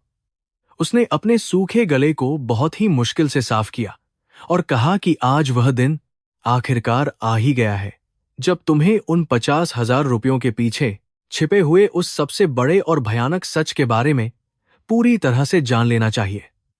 कबीर की यह बात सुनते ही देवेंद्र का खून पूरी तरह से जम गया और उन्हें अपनी रीढ़ की हड्डी में एक बहुत ही तेज और ठंडी सिहरन दौड़ती हुई स्पष्ट रूप से महसूस होने लगी थी। कबीर ने बहुत ही शांत और स्थिर आवाज में बोलना शुरू किया, जिसने झोपड़ी के उस गहरे सन्नाटे को चीर दिया। उसने देवेंद्र की तरफ अपना अंधा चेहरा घुमाते हुए कहा कि वे 50,000 रुपये केवल कागज के बेजान टुकड़े नहीं थे। उन रुपयों में उसकी खून पसीने की कमाई और एक बहुत ही बड़ी उम्मीद छिपी हुई थी। देवेंद्र की सांसें एक पल के लिए रुक गईं और दिल की धड़कनें किसी अनजाने खौफ से बहुत तेज हो गईं। उन्हें ऐसा महसूस होने लगा जैसे उनके पैरों के नीचे से धारावी की जमीन अचानक खिसक रही हो और वे गहरी खाई में गिर रहे हों। कबीर ने पुरानी यादों में खोते हुए बताया कि 20 साल पहले उसकी पत्नी सीता दिल की एक गंभीर बीमारी से जूझ रही थी। डॉक्टर ने साफ कह दिया था कि जल्द ऑपरेशन नहीं हुआ तो उसकी जान बचाना असंभव होगा। उस जीवन रक्षक ऑपरेशन का खर्च पूरे 50,000 रुपये था। कबीर ने दिन रात एक करके और अपना सब कुछ दांव पर लगाकर अपनी पत्नी की जान बचाने के लिए वह रकम इकट्ठा की थी। वह पैसा सीता की आखिरी सांसों और उसके जिंदा रहने की एकमात्र सबसे बड़ी और पवित्र उम्मीद बन चुका था, जिसे उसने संजोया था। लेकिन फिर वह खौफनाक रात आई जब देवेंद्र गुंडों से अपनी जान बचाते हुए रोता हुआ उनके दरवाजे पर आ पहुंचा था। सीता जानती थी कि वह पैसा उसकी अपनी जिंदगी के लिए कितना जरूरी है। जब उसने अपने पति के दोस्त को मौत के साए में कांपते हुए देखा तो उसकी महान आत्मा जाग उठी। सीता ने खुद कबीर से कहा कि वे पैसे देवेंद्र को दे दिए जाएं, क्योंकि दोस्त की जान बचाना उनके धर्म का हिस्सा था। उसने हंसते हुए अपनी जिंदगी का सौदा देवेंद्र की सुरक्षित सांसों के लिए खुशी से कर लिया था। यह भयानक सच सुनते ही देवेंद्र के पैरों तले से जमीन खिसक गई और उनका पूरा शरीर लकवाग्रस्त सा हो गया। उनके कानों में एक अजीब सी सीटी बजने लगी और आंखों के सामने सीता का वह मुस्कुराता हुआ चेहरा घूमने लगा। उन्हें यह एहसास हुआ कि आज वह जिस आलीशान महल में रहते हैं उसकी नींव में सीता की बलि चढ़ी हुई है। उनका वह सारा बेशुमार पैसा, उनकी सारी शोहरत और उनकी हर एक सांस सीता के उस महान बलिदान का ही सीधा नतीजा था। इस असहनीय अपराधबोध ने उनके गले को पूरी तरह से घोंट दिया था। कबीर की आवाज में कोई शिकायत नहीं थी, लेकिन उसकी बात देवेंद्र की आत्मा पर कोड़े की तरह बरस रही थी। कबीर ने बताया कि देवेंद्र के मुंबई से जाने के कुछ महीनों बाद सीता की तबीयत बहुत बिगड़ने लगी। बिना पैसों के उसका वह जरूरी ऑपरेशन कभी नहीं हो पाया और उसका दर्द बढ़ता गया। एक मनहूस रात को सीता ने कबीर की बाहों में हमेशा के लिए अपनी आंखें मूंद लीं। मरते दम तक उसके चेहरे पर अपने महान फैसले के लिए कोई भी पछतावा या दुख नहीं था। वह पूरी तरह से शांति से विदा हुई थी। देवेंद्र अपनी जगह पर पत्थर की मूर्ति की तरह जम चुके थे और उनकी आंखों से आंसुओं का सैलाब थम नहीं रहा था। उन्होंने बहुत मुश्किल से कांपते हुए होठों से पूछा कि कबीर ने उन्हें इस दर्दनाक घटना के बारे में इतने सालों तक क्यों नहीं बताया। कबीर ने एक ठंडी आह भरते हुए जवाब दिया कि वह अपने दोस्त को इस असहनीय अपराधबोध के बोझ तले कुचलते हुए कभी नहीं देख सकता था। कबीर जानता था कि देवेंद्र अपनी जिंदगी को एक नई दिशा दे रहा है। अगर उसे सच्चाई पता चलती तो वह कभी जी नहीं पाता। अगर देवेंद्र को सीता के इस बलिदान और उसकी दर्दनाक मौत के बारे में पता चल जाता तो वह कभी अपनी जिंदगी में आगे नहीं बढ़ पाता। आत्मग्लानि की वह भयंकर आग देवेंद्र को पूरी तरह जलाकर राख कर देती और सीता का बलिदान भी व्यर्थ हो जाता। इसलिए कबीर ने उस भयानक सच को अपने ही सीने में हमेशा के लिए दफन कर लिया और अकेले ही उस अंतहीन दुख में डूबना स्वीकार कर लिया। उसने अपने दोस्त की सफलता और मुस्कान की खातिर अपना पूरा जीवन इस गंदी बस्ती के नर्क में चुपचाप और खामोशी से गुजार दिया। देवेंद्र ने अपने हाथों को बहुत ही ध्यान से देखा, जो अब उन्हें सीता के खून से पूरी तरह रंगे हुए दिखाई दे रहे थे। वह अपनी उस अकूत संपत्ति और साम्राज्य को याद करके अंदर ही अंदर घिन और नफरत से भर उठे। उनकी वह चमचमाती कार और आलीशान हवेली अब उन्हें सीता की कब्र पर बनी हुई एक डरावनी इमारत की तरह लगने लगी थी। वह जो खाली चेक और पैसों की गड्डी लेकर अपना घमंड दिखाने आए थे, वह अब उन्हें दुनिया का सबसे बड़ा और भद्दा मजाक लग रहा था। उनकी आत्मा अंदर से छटपटा रही थी। झोपड़ी के उस सन्नाटे में देवेंद्र की एक भयानक और दिल दहला देने वाली चीख गूंज उठी, जिसने बाहर के शोर को भी दबा दिया। उन्होंने अपने हाथों से अपना सिर जोर से पकड़ लिया और बच्चों की तरह जमीन पर लौटकर बुरी तरह से विलाप करने लगे। वह बार बार भगवान को और अपनी उस क्रूर नियति को कोस रहे थे, जिसने उनके साथ इतना बड़ा खेल खेला था। उनका जीवन और उनकी सारी बड़ी उपलब्धियां एक बहुत बड़े झूठ की मजबूत नींव पर खड़ी हुई थीं, जिसे वह अब बिल्कुल भी बर्दाश्त नहीं कर पा रहे थे। कबीर ने शांति से अपने कांपते हुए हाथों को आगे बढ़ाया और देवेंद्र को अपनी तरफ खींचकर उनके माथे को चूम लिया। उसने भारतीय दर्शन का हवाला देते हुए कहा कि यह सब कुछ उनके कर्मों का ही एक निश्चित परिणाम था। सीता ने अपना धर्म निभाया और कबीर ने एक सच्चे मित्र का अपना पवित्र कर्तव्य पूरा किया। इस चक्र में देवेंद्र केवल एक साधारण माध्यम थे और इसमें उनकी कोई भी गलती या पाप नहीं था। लेकिन कबीर के यह महान और दार्शनिक शब्द देवेंद्र की उस सुलगती हुई आत्मा को जरा भी शांत नहीं कर पाए। देवेंद्र को अब अपने शरीर पर पहने हुए वे महंगे कपड़े बहुत ही भारी और किसी जहरीले नाग की तरह डसते हुए महसूस हो रहे थे। उन्हें ऐसा लग रहा था जैसे वह दुनिया के सबसे गरीब और कंगाल इंसान है, जिसके पास इंसानियत के नाम पर कुछ भी नहीं बचा है। दूसरी तरफ वह अंधा और बीमार कबीर उन्हें एक बहुत ही महान राजा की तरह दिखाई दे रहा था, जिसने अपनी आत्मा को जीत लिया था। उस गंदी झोपड़ी में एक ताकतवर अरबपति की सबसे बड़ी और दर्दनाक आध्यात्मिक हार पूरी तरह से मुकम्मल हो चुकी थी। पैसों की गड्डी और वह खाली चेक अब उसी कच्ची मिट्टी पर लावारिस अवस्था में बेबसी के साथ गिरे हुए थे। देवेंद्र की आंखों में अब आंसुओं की जगह एक अजीब सा और गहरा सूनापन छा चुका था, जो किसी बड़े सदमे का प्रतीक था। उनका वह सारा अहंकार जो उन्होंने पिछले 20 सालों में बहुत मेहनत से बनाया था, वह सीता की उस महान चिता की आग में जलकर पूरी तरह भस्म हो चुका था। उन्हें अब समझ में नहीं आ रहा था कि वह अपनी बची हुई जिंदगी को किस मुंह से और कैसे जिएंगे। उस घुटन भरे माहौल में देवेंद्र केवल जमीन की तरफ एकटक घूर रहे थे और उनके दिमाग में सीता की छवि लगातार उभर रही थी। वह खुद को उस कायर इंसान के रूप में देख रहे थे, जिसने अपनी जान बचाने के लिए एक मासूम महिला की बलि चढ़ा दी थी।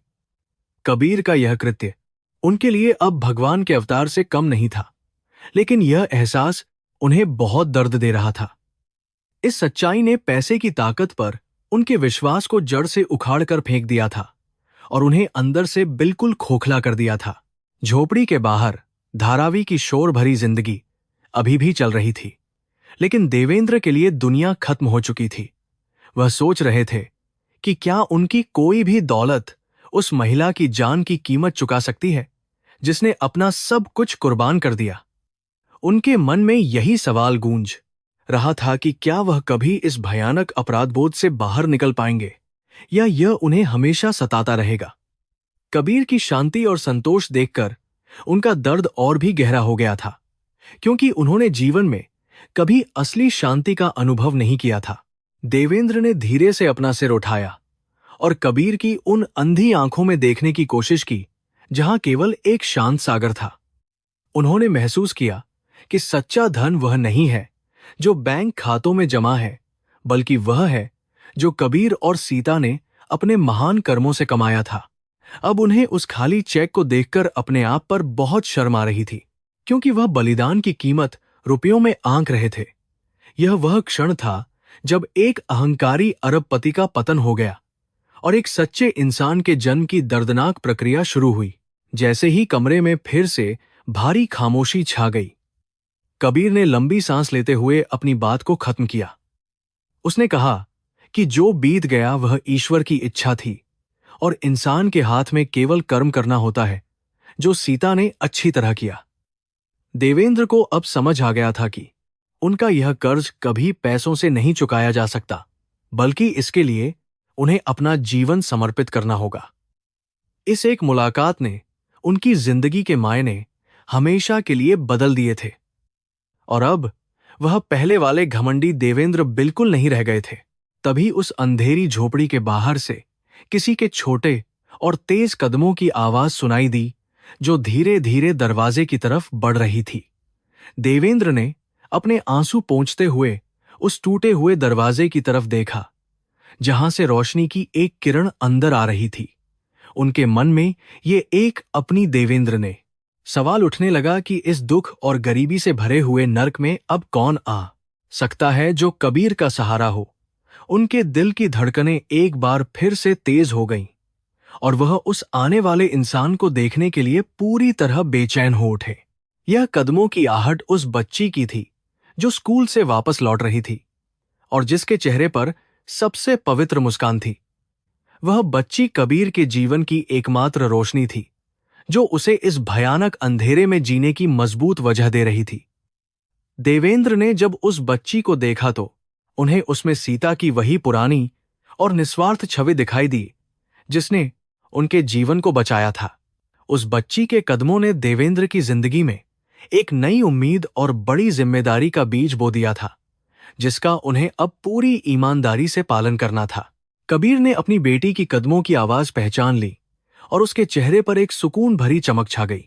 उसने अपनी बेटी को पुकारा और देवेंद्र से कहा कि यही मीरा है जो सीता का अंश है और इस अंधकार में मेरे जीवन का एकमात्र सहारा है। देवेंद्र मीरा को देखकर स्तब्ध रह गए और उन्हें महसूस हुआ कि भगवान ने उन्हें अपने पापों का प्रायश्चित करने का एक आखिरी मौका दिया है। उन्होंने अपने आंसुओं को पोंछते हुए मन में एक संकल्प लिया कि वह इस बच्ची के जीवन को खुशियों से भरने के लिए सब कुछ लगा देंगे। मीरा ने झोपड़ी के अंदर कदम रखा और उस अजनबी अमीर आदमी को अपने पिता के पास रोते हुए देखकर सहम गई और पीछे हट गई। जब कबीर ने उसे बुलाया तो वह मासूमियत के साथ आगे आई और अपनी छोटी आंखों से देवेंद्र को हैरानी से देखने लगी। देवेंद्र ने अपने कांपते हुए हाथों को आगे बढ़ाया और मीरा के सिर पर बहुत प्यार और सम्मान के साथ अपना हाथ रखा, जैसे वह किसी देवी का आशीर्वाद ले रहे हों। उस पल झोपड़ी के अंदर का वह उदास माहौल एक नई उम्मीद और पवित्र भावना से पूरी तरह भर गया था। देवेंद्र की सिसकियों ने उस अंधेरी और शांत झोपड़ी के वातावरण को पूरी तरह से बोझिल कर दिया था। उनके सीने में जल रही अपराधबोध की वह भयंकर आग उन्हें अंदर ही अंदर राख कर रही थी। कबीर ने बहुत ही शांत और स्थिर हाथों से देवेंद्र के कांपते हुए कंधों को छुआ। उस अंधे इंसान के चेहरे पर एक ऐसी अलौकिक शांति थी जो केवल महान संतों में होती है। कबीर ने बहुत ही मीठी और प्यार भरी आवाज में अपने उस टूट चुके अरबपति दोस्त को चुप कराने और सांत्वना देने की कोशिश शुरू कर दी।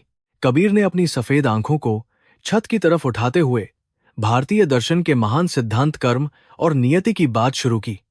उसने शांत स्वर में कहा कि इस दुनिया में जो कुछ भी होता है वह पहले से ही ब्रह्मांड की किसी महान शक्ति द्वारा तय किया गया है। सीता का बलिदान और मेरी आंखों की रोशनी का जाना कोई सजा नहीं, बल्कि हमारे कर्मों का एक पवित्र हिसाब था। तुम तो केवल उस नियति के एक साधारण माध्यम थे जिसके जरिए सीता ने अपने मोक्ष और परम शांति को हमेशा के लिए प्राप्त कर लिया। यह सुनकर देवेंद्र का रोता हुआ चेहरा शांत होने लगा, लेकिन उनके अंदर का तूफान अभी भी नहीं थमा था।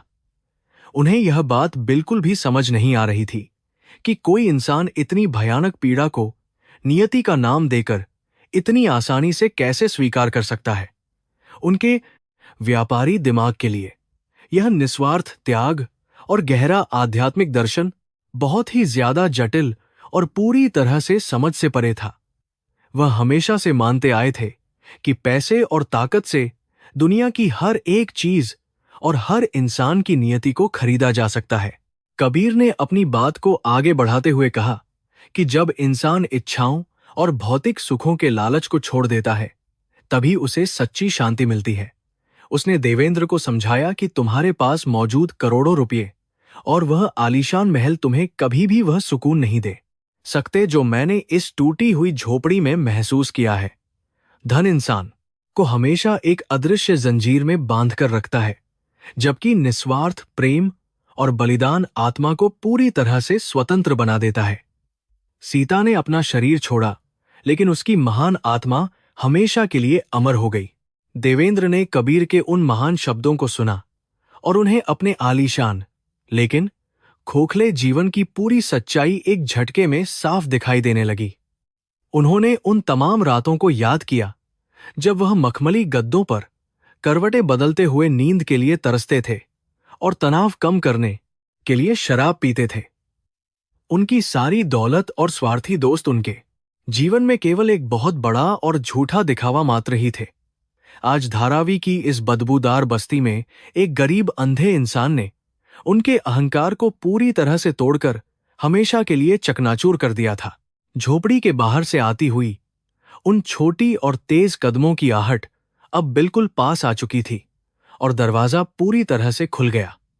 मासूम और प्यारी बच्ची मीरा अपने छोटे से स्कूल बैग को कंधे पर लटकाए हुए उस अंधेरी झोपड़ी के अंदर दाखिल हुई। उसके पुराने और फटे हुए स्कूल की वर्दी पर कई जगह रफू किए गए थे, लेकिन वह पूरी तरह से साफ थी। मीरा के चेहरे पर एक ऐसी शुद्ध मुस्कान थी जो इस भयानक गरीबी और नर्क जैसी बस्ती की हर एक गंदगी और उदासी को हराने की पूरी ताकत रखती थी। मीरा के उन छोटे और कमजोर हाथों में एल्यूमीनियम का एक पुराना और मुड़ा हुआ टिफिन का डिब्बा मजबूती से पकड़ा हुआ था। उस डिब्बे में कोई स्वादिष्ट पकवान नहीं था, बल्कि एक बहुत ही पतली और पानी जैसी साधारण सी खिचड़ी थी जो उसे स्कूल में मुफ्त दी गई थी। वह उस ठंडी और बेस्वाद खिचड़ी को अपने पिता के लिए बहुत ही प्यार से बचाकर लाई थी ताकि वह भूखे पेट ना सोएं। उसकी बड़ी और काली आंखों में अपने अंधे पिता के लिए एक बहुत ही गहरी ममता झलक रही थी, जिसे देखकर देवेंद्र का दिल पसीज गया। मीरा ने उस अनजान अमीर आदमी को वहां रोते हुए बैठा देखा तो वह पल भर के लिए थोड़ा सा डर और झिझक गई, लेकिन जब कबीर ने अपने दोनों कांपते हुए हाथों को आगे बढ़ाकर अपनी बेटी का नाम प्यार से पुकारा तो वह दौड़कर उसके सीने से लिपट गई। कबीर ने अपनी बेटी के माथे को दुलार से चूमा और उसे शांत महसूस कराने की कोशिश की। मीरा ने अपने छोटे हाथों से टिफिन को खोला और अपने पिता को हाथों से वह ठंडी खिचड़ी खिलाने की जिद करने लगी जो उसका रोजाना का नियम था। देवेंद्र अपनी नम और लाल आंखों से इस अद्भुत दृश्य को बिना पलक झपकाए लगातार बहुत ही ध्यान से देख रहे थे। एक छोटी सी मासूम बच्ची जो खुद कुपोषण का शिकार थी, वह अपने बीमार और अंधे पिता का इतने प्यार और समर्पण के साथ ख्याल रख रही थी। उस बदबूदार और फाजिंग खतरी देवेंद्र झोपड़ी में ठंडी और पतली खिचड़ी को खाते हुए कबीर के चेहरे पर जो असीम खुशी थी, वह देवेंद्र ने 5 स्टार होटलों के महंगे भोजन में भी कभी महसूस नहीं की थी। उन्हें इस बात का गहरा एहसास हो रहा था कि खुशी का सीधा संबंध पैसों से नहीं होता। कबीर और मीरा के निस्वार्थ प्रेम और एक दूसरे के प्रति गहरे समर्पण ने देवेंद्र के आध्यात्मिक ज्ञान के बंद दरवाजों को पूरी तरह से खोल दिया था। उन्हें यह बात अच्छी तरह से समझ में आ गई थी कि असली धर्म और सबसे बड़ा कर्म दूसरों की खुशी और सेवा में ही छिपा हुआ होता है। सीता ने अपना जीवन देकर, कबीर ने अपना वर्तमान देकर, और अब यह छोटी बच्ची अपना भविष्य दांव पर लगाकर इसी महान धर्म का पालन कर रहे थे। देवेंद्र को अपनी करोड़ों की अंधी दौड़ और सत्ता की भूख पर बहुत शर्मिंदगी महसूस होने लगी। देवेंद्र ने अपने घुटनों के बल खिसकते हुए मीरा के करीब जाने की कोशिश की और अपने कांपते हुए हाथों से उसके सिर पर हाथ रखा। मीरा ने अपनी बड़ी और मासूम आंखों से उस रोते हुए अमीर आदमी की तरफ देखा और अपने छोटे से रुमाल से उसके आंसुओं को पोंछने के लिए अपना हाथ आगे बढ़ा दिया। उस बच्ची का यह छोटा सा और निस्वार्थ कदम देवेंद्र के लिए एक बहुत बड़े चमत्कार से बिल्कुल भी कम नहीं था। एक ऐसी बच्ची जिसके पास इस दुनिया में कुछ नहीं था, वह एक अमीर और ताकतवर इंसान को सांत्वना दे रही थी। मीरा ने अपनी मीठी और तोतली आवाज में देवेंद्र से पूछा कि वह इतने अच्छे कपड़े पहनने के बावजूद भी इतनी जोर से क्यों रो रहे हैं। उसने बहुत ही मासूमियत से कहा कि उसके पिताजी हमेशा कहते हैं कि भगवान सिर्फ उन लोगों को ही दुख देता है जो बुरे काम करते हैं। इस छोटी सी बच्ची के सीधे और बेबाक सवाल ने देवेंद्र की आत्मा को एक तेज तीर की तरह पूरी तरह से छलनी करके रख दिया था। उन्हें अपनी जिंदगी के सारे पाप और धोखे अपनी आंखों के सामने बिल्कुल साफ नजर आने लगे। देवेंद्र ने मुश्किल से अपने आंसुओं को रोकने की कोशिश करते हुए उस मासूम बच्ची के कोमल चेहरे को अपने हाथों में पकड़ लिया। उन्होंने रुंधे हुए गले से जवाब दिया कि वह इसलिए रो रहे हैं क्योंकि उन्होंने जिंदगी में बहुत बड़ी गलतियां की हैं और एक अच्छे भगवान को धोखा दिया है। उन्होंने मीरा से कहा कि वह बाहर से भले ही अमीर दिखते हैं, लेकिन अंदर से वह दुनिया के सबसे कंगाल इंसान है जिसके पास कोई सच्ची खुशी नहीं है। मीरा उनकी इन जटिल बातों को पूरी तरह से समझ नहीं पाई, लेकिन उसने मुस्कुरा दिया। मीरा की वह निस्वार्थ और शुद्ध मुस्कान देवेंद्र के लिए किसी महान गुरु के शक्तिशाली और जीवन बदलने वाले उपदेश से भी ज्यादा असरदार साबित हो रही थी। उस मुस्कान ने उनके अंदर पल रहे भयंकर और जहरीले अपराधबोध को एक नई और सकारात्मक दिशा देने का पवित्र काम किया था। देवेंद्र को यह एहसास हो गया था कि अब पुरानी बातों पर रोने से महान सीता भाभी की जान वापस नहीं आने वाली है। अब उन्हें अपने पश्चाताप को केवल आंसुओं तक सीमित नहीं रखना था, बल्कि उसे अपने अच्छे और महान कर्मों में पूरी तरह से बदलना था। कबीर ने अपनी बेटी के सिर पर हाथ फेरते हुए देवेंद्र से कहा कि अगर तुम सच में अपने पाप का प्रायश्चित करना चाहते हो तो रोना बंद कर दो।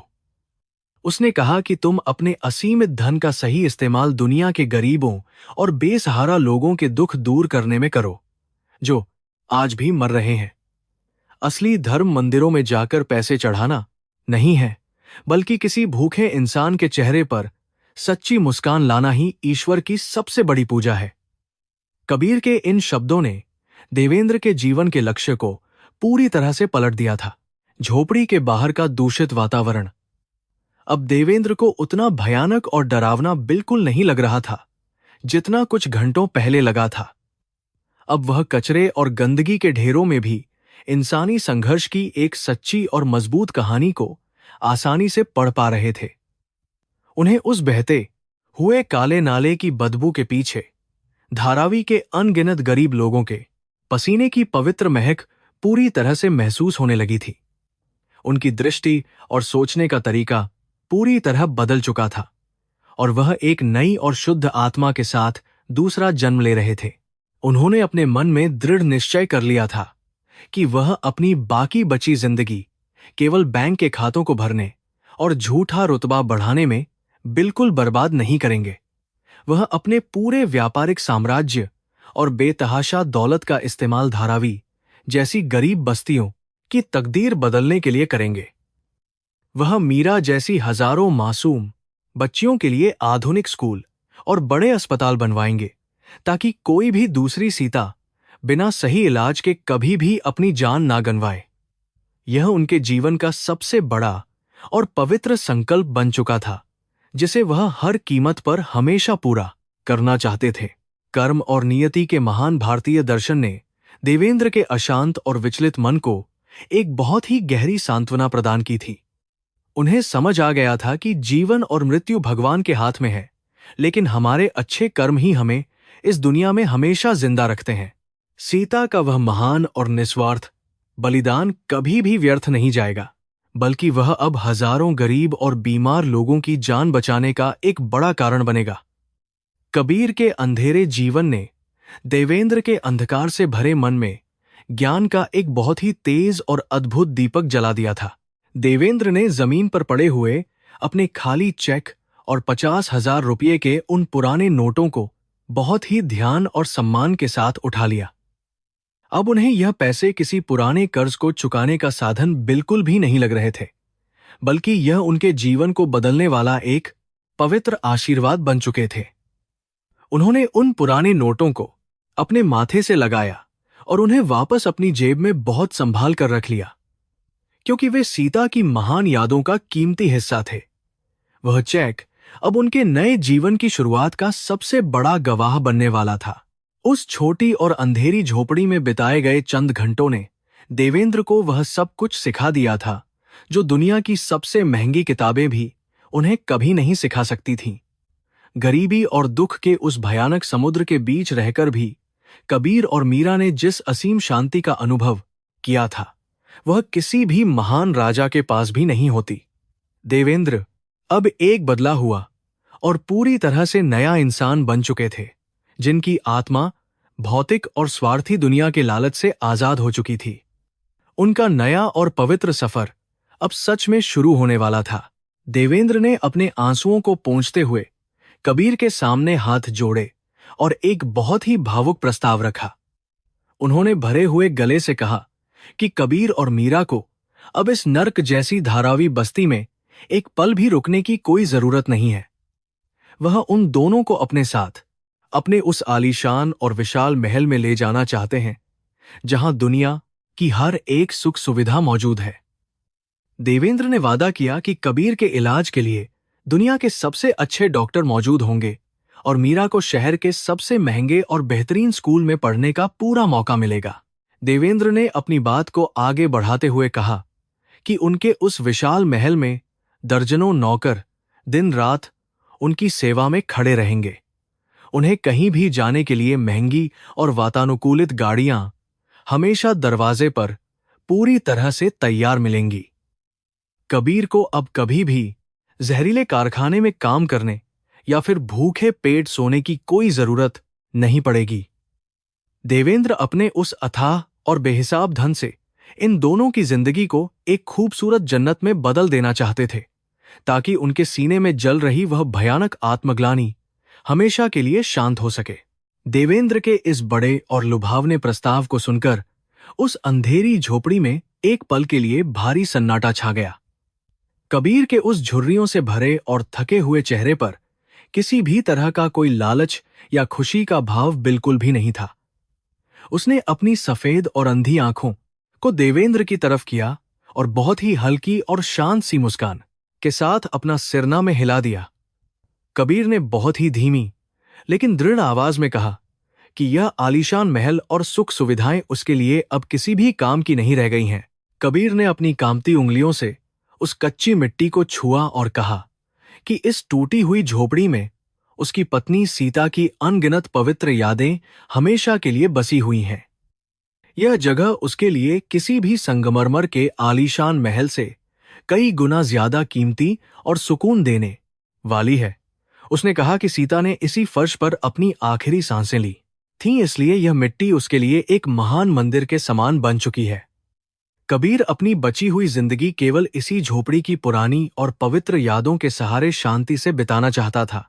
कबीर के इस साफ इनकार से देवेंद्र को गहरा धक्का लगा, लेकिन उन्होंने हार नहीं मानी। उन्होंने अपनी नम आंखों से उस मासूम बच्ची मीरा की तरफ पूरी उम्मीद के साथ देखा। देवेंद्र को पूरा यकीन था कि कोई भी बच्ची सुंदर खिलौनों, स्वादिष्ट मिठाइयों और एक आरामदायक जिंदगी के लालच को कभी ठुकरा नहीं सकती है।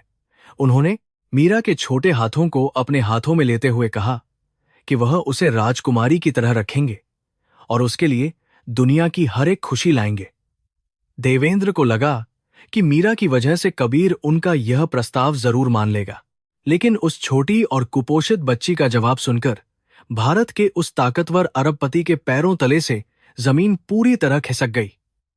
मीरा ने बहुत ही कोमलता और सम्मान के साथ अपने छोटे हाथों को देवेंद्र के बड़े हाथों से धीरे से बाहर निकाल लिया। उसकी बड़ी और गहरी आंखों में एक ऐसी समझदारी और परिपक्वता झलक रही थी जो उसकी उम्र के हिसाब से बहुत ज्यादा हैरान करने वाली थी। मीरा ने अपनी तोतली लेकिन बेहद स्पष्ट आवाज में कहा कि उसे किसी भी बड़े महल या महंगे खिलौनों की बिल्कुल भी कोई जरूरत नहीं है। मीरा ने झोपड़ी के उस टूटे हुए दरवाजे से बाहर धारावी की गंदी और भीड़भाड़ वाली गलियों की तरफ इशारा किया। उसने कहा कि बाहर उसके बहुत सारे गरीब दोस्त रहते हैं, जिनके पास पहनने के लिए अच्छे कपड़े और खाने के लिए भोजन तक नहीं है। जब उसके दोस्त इस एक कमन करने के लिए भयानक गंदगी और जानलेवा बीमारियों के बीच तड़प रहे हैं, तो वह अकेले किसी आलीशान महल में जाकर खुशी से कैसे रह सकती है। उस मासूम बच्ची का मानना था कि सच्ची खुशी अकेले महलों में रहने में नहीं, बल्कि अपने कमजोर दोस्तों के साथ दुख बांटने में है। मीरा की इस निस्वार्थ और महान सोच ने देवेंद्र की आत्मा पर एक बहुत ही गहरा और जोरदार प्रहार किया। उन्होंने अपने उन सभी अमीर और ताकतवर दोस्तों को याद किया जो हमेशा अपने स्वार्थ और लालच में एक दूसरे को धोखा देने के लिए पूरी तरह तैयार रहते थे। और यहां एक छोटी सी गरीब बच्ची थी जो असीमित दौलत और सुख सुविधाओं को सिर्फ इसलिए ठुकरा रही थी क्योंकि वह अपने गरीब दोस्तों को पीछे नहीं छोड़ना चाहती थी। देवेंद्र को अपने लालची और स्वार्थी जीवन पर एक बार फिर से बहुत ज्यादा शर्मिंदगी महसूस होने लगी। मीरा ने एक बहुत ही प्यारी मुस्कान के साथ कहा कि वह इसी गंदी बस्ती के एक सरकारी स्कूल में बहुत मन लगाकर पढ़ाई कर रही है। उसका सपना कोई बड़ी और महंगी गाड़ी खरीदना नहीं है, बल्कि वह बड़ी होकर एक अच्छी डॉक्टर बनना चाहती है। वह डॉक्टर बनकर धारावी के उन सभी बीमार और बेसहारा लोगों का मुफ्त इलाज करना चाहती है जो पैसों की कमी के कारण दर्द में मर जाते हैं। उस बच्ची के इस महान और पवित्र संकल्प ने देवेंद्र के अंदर सोई हुई इंसानियत और दया की भावना को पूरी तरह से जगा दिया था।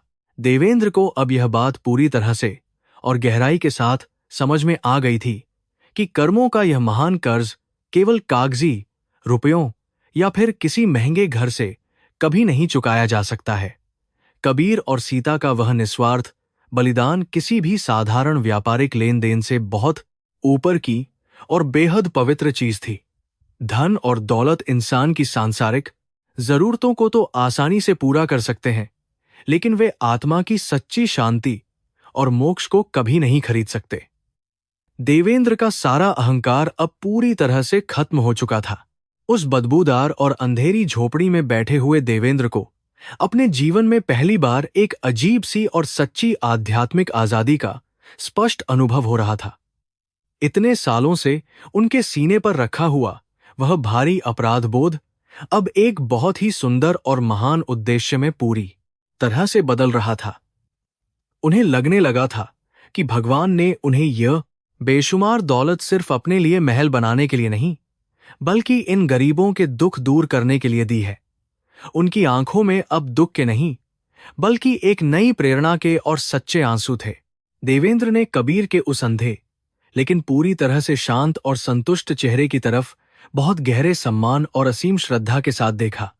उनके लिए अब कबीर केवल एक पुराना और बिछड़ा हुआ गरीब दोस्त नहीं रह गया था, बल्कि वह जीवन का सबसे महान सच्चा गुरु बन चुका था। एक ऐसा गुरु जिसने बिना कोई किताब पढ़े और बिना कोई प्रवचन दिए ही उन्हें जीवन का सबसे बड़ा सच बहुत आसानी से सिखा दिया था।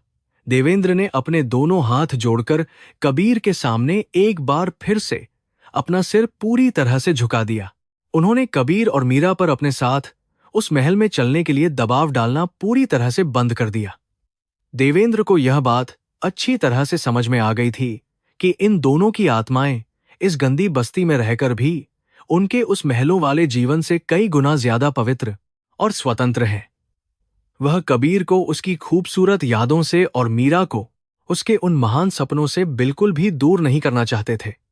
देवेंद्र ने एक लंबी और गहरी सांस ली और अपने नए संकल्प को मन में और ज्यादा मजबूत कर लिया। झोपड़ी के बाहर शाम का वह गहरा अंधेरा धारावी की उन तंग गलियों में पूरी तरह से छाने लगा था और शोर भी थोड़ा कम हो गया था। मुंबई शहर की वह तेज रफ्तार जिंदगी हमेशा की तरह अपनी उसी अंधी दौड़ में बिना किसी परवाह के लगातार आगे की तरफ भाग रही थी। लेकिन उस छोटी सी टिन की छत वाली झोपड़ी के अंदर एक बहुत ही शांत और महान आध्यात्मिक क्रांति ने शांति से जन्म ले लिया था। एक ताकतवर अरबपति का वह झूठा और खतरनाक अहंकार आज हमेशा के लिए पूरी तरह से हार कर मर चुका था। देवेंद्र को अब यह भी एहसास हो गया था कि कबीर को कुछ लाख रुपये की नगद मदद देना उसके महान बलिदान का बहुत बड़ा अपमान होगा। वह पैसे कबीर की खोई हुई रोशनी को वापस नहीं ला सकते थे और ना ही सीता को मौत से वापस खींच सकते थे। असली प्रायश्चित केवल पैसों का दान करना नहीं है, बल्कि समाज की उस क्रूर और अंधी व्यवस्था को पूरी तरह से बदलना है जो गरीबों की जान लेती है। उन्होंने अपने मन में एक बहुत ही स्पष्ट और बड़ी योजना को शांति से बनाना शुरू कर दिया था। अगर मीरा और कबीर उनके आलीशान महल में जाने के लिए तैयार नहीं थे, तो देवेंद्र ने एक दूसरा और महान रास्ता चुन लिया था। वह अपनी पूरी अकूत दौलत और सारी राजनीतिक ताकत का इस्तेमाल करके उन सुख सुविधाओं को ही इस धारावी बस्ती तक खींच लाएंगे। वह इस गंदी और बीमारी से भरी बस्ती को एक ऐसी जगह में बदल देंगे जहां किसी गरीब सीता को बिना अच्छे इलाज के मरना ना पड़े। मीरा को डॉक्टर बनने के लिए किसी दूर के महंगे शहर में धक्के खाने की कोई भी जरूरत अब बिल्कुल नहीं पड़ेगी। देवेंद्र ने बहुत ही प्यार से मीरा के सिर पर हाथ फेरा और उससे एक बहुत ही छोटा लेकिन महत्वपूर्ण वादा करने के लिए कहा। उन्होंने उस मासूम बच्ची से कहा कि वह अपनी पढ़ाई को इसी तरह पूरी लगन और मेहनत के साथ जारी रखे और कभी हार ना माने। देवेंद्र परदीन ना मान, बरथाता और कभी हार ना माने ने उसे यह पक्का विश्वास दिलाया कि उसके डॉक्टर बनने के इस पवित्र और महान सपने के बीच में पैसों की कोई दीवार कभी नहीं आने पाएगी। मीरा ने देवेंद्र की उन सच्ची बातों को सुनकर बहुत ही खुशी के साथ अपना छोटा सा सिर हिला दिया। कबीर अपनी उन अंधी आंखों और कमजोर कानों से इस पूरी बातचीत को बहुत ध्यान और असीम शांति के साथ लगातार सुन रहा था। उसके उस थके हुए चेहरे पर अब एक बहुत ही गहरी संतुष्टि और सच्ची खुशी की स्पष्ट लहर दौड़ गई थी, जिसे देखकर देवेंद्र को भी बहुत सुकून मिला। कबीर को यह जानकर बहुत खुशी हो रही थी कि उसका वह पुराना दोस्त अब सच्चाई और धर्म के उस महान रास्ते पर वापस लौट आया है। सीता का वह महान और निस्वार्थ बलिदान आज सच में पूरी तरह से सार्थक और सफल हो गया था।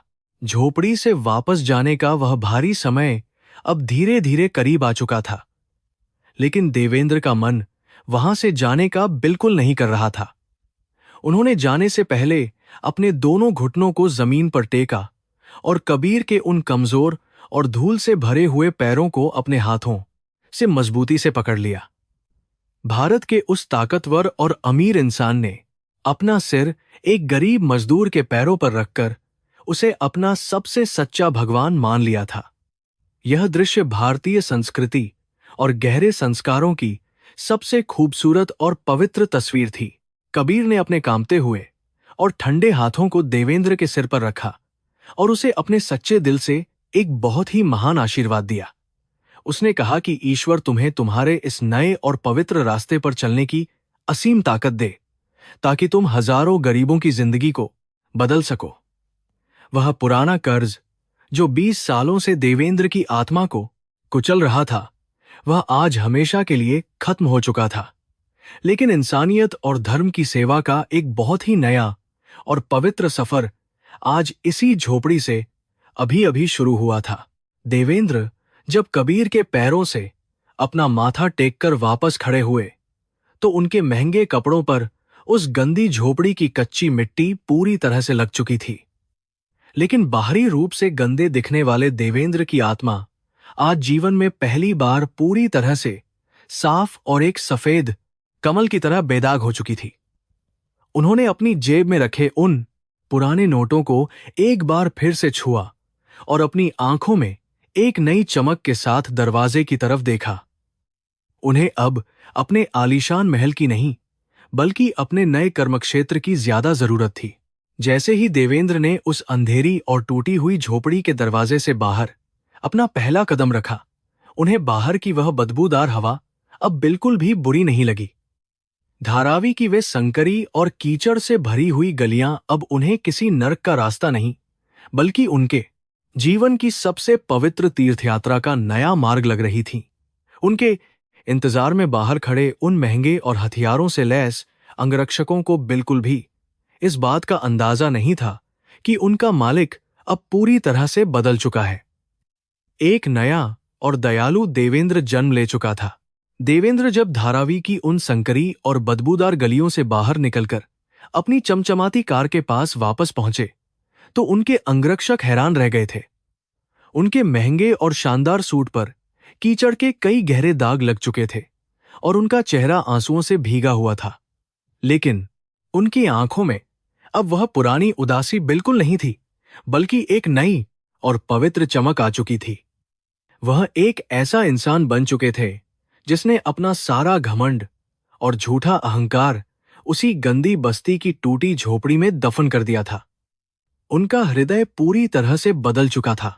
वापसी के पूरे सफर में देवेंद्र कार की आरामदायक पिछली सीट पर पूरी तरह खामोश बैठे रहे और बाहर के नजारे को देखते रहे।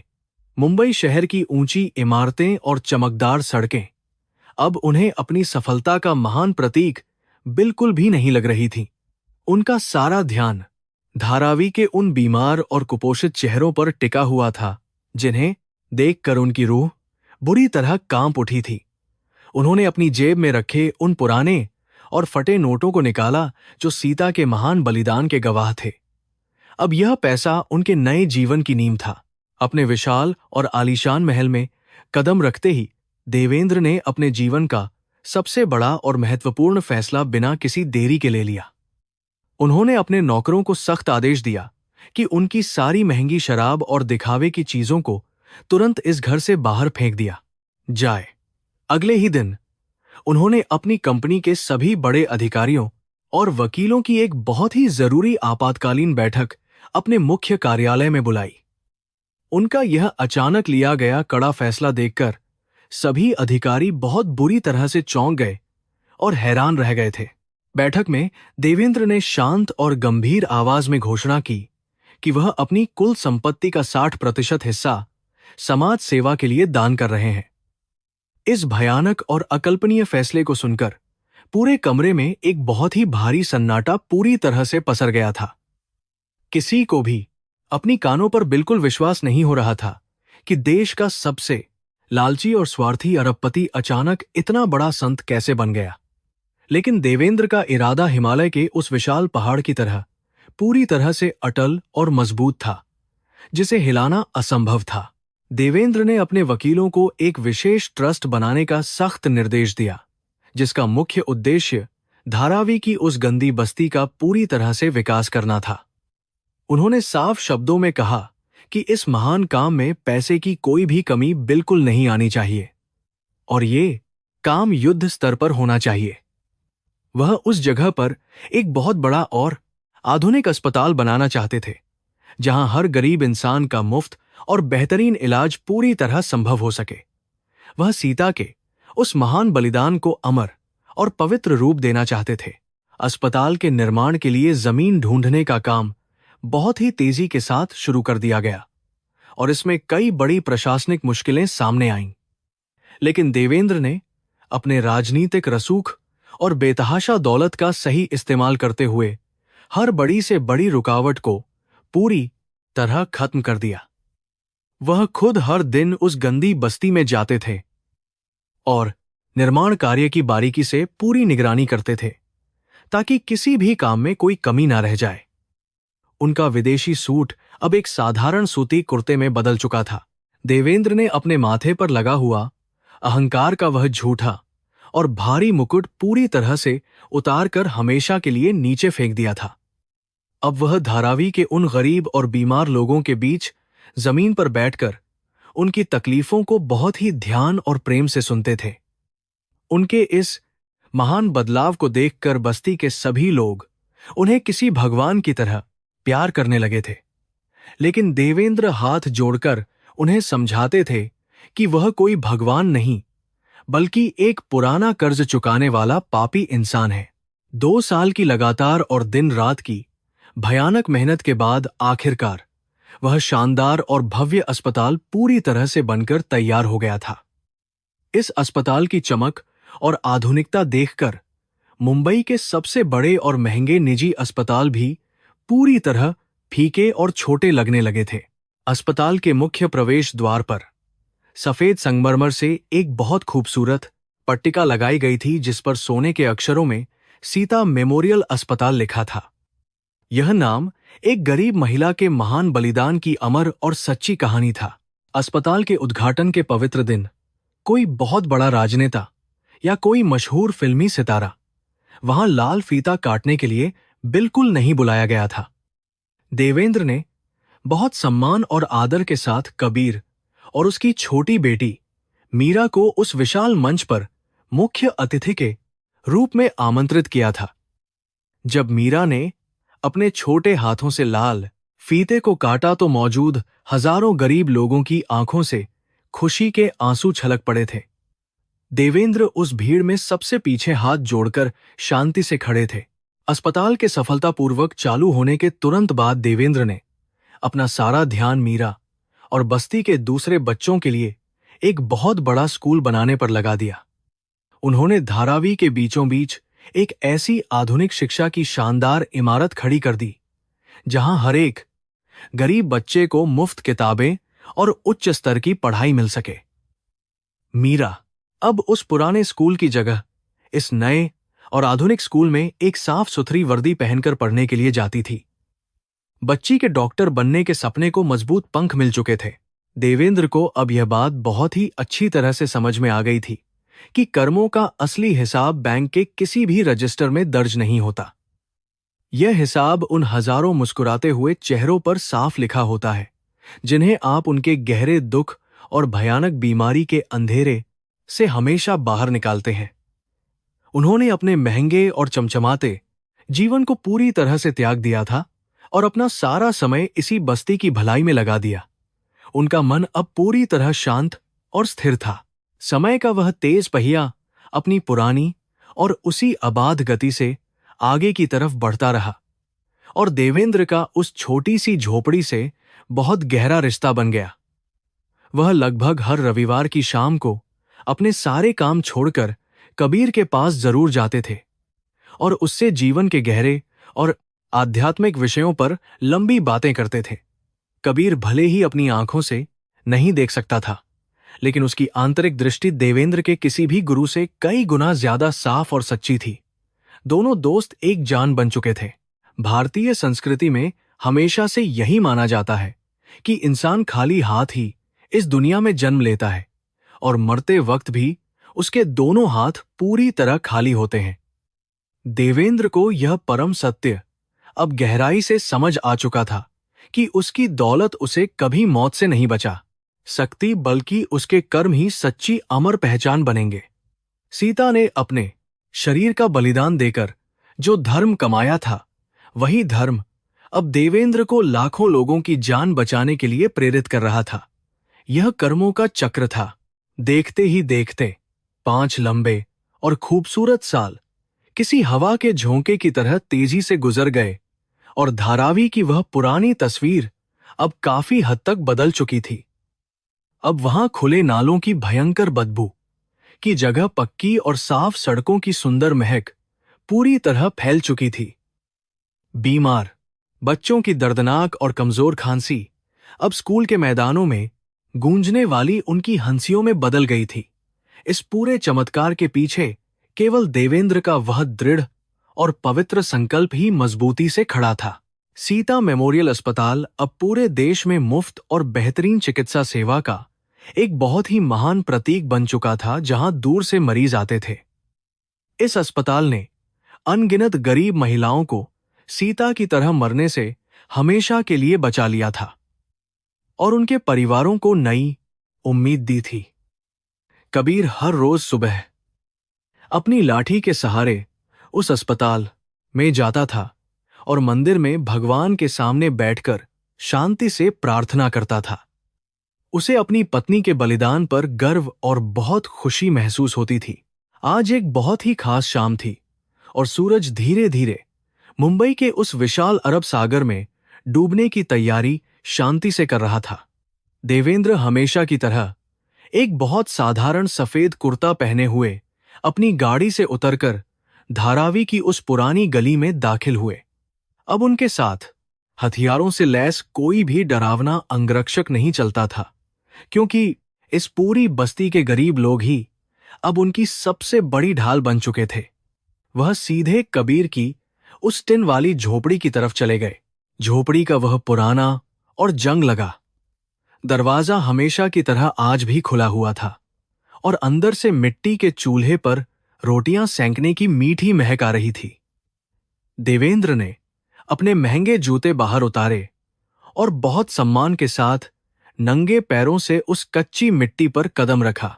अंदर कबीर अपनी पुरानी चारपाई पर आराम से बैठा हुआ था, और मीरा अपने छोटे स्कूल के बाद चूल्हे के पास बैठकर रात का साधारण भोजन तैयार कर रही थी। वहां का माहौल बहुत ही शांत और सुकून भरा था। देवेंद्र बिना किसी संकोच के सीधे उस कच्ची और ठंडी मिट्टी के फर्श पर पालथी मारकर बहुत ही आराम और सुकून के साथ शांति से बैठ गए। उन्होंने अपने एक ताकतवर और मशहूर अरबपति होने का सारा झूठा गुरूर बहुत पहले ही इसी जगह पर पूरी तरह मिटा दिया था और वह अब एक साधारण इंसान थे। मीरा ने अपने हाथों से सेंकी हुई एक गर्म और गोल रोटी बहुत प्यार और सम्मान के साथ देवेंद्र की थाली में लाकर धीरे से परोस दी। उस रोटी में बहुत ज्यादा स्वाद छिपा था। कबीर ने भी अपनी थाली से रोटी का एक छोटा सा टुकड़ा तोड़ा और उसे अपने दोस्त के साथ साझा करने के लिए हवा में आगे बढ़ाया। देवेंद्र ने बहुत खुशी से उस रोटी के टुकड़े को लिया और उसे खाते हुए उनकी आंखों से खुशी और सुकून के सच्चे आंसू छलक पड़े।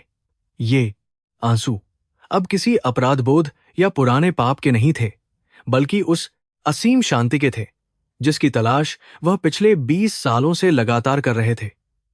आज उन्हें अपनी आत्मा की महान मंजिल मिल गई थी। उस छोटी और अंधेरी झोपड़ी में मिट्टी के चूल्हे की वह हल्की सी पीली रोशनी देवेंद्र के उस शांत और संतुष्ट चेहरे पर बहुत खूबसूरत तरीके से पड़ रही थी।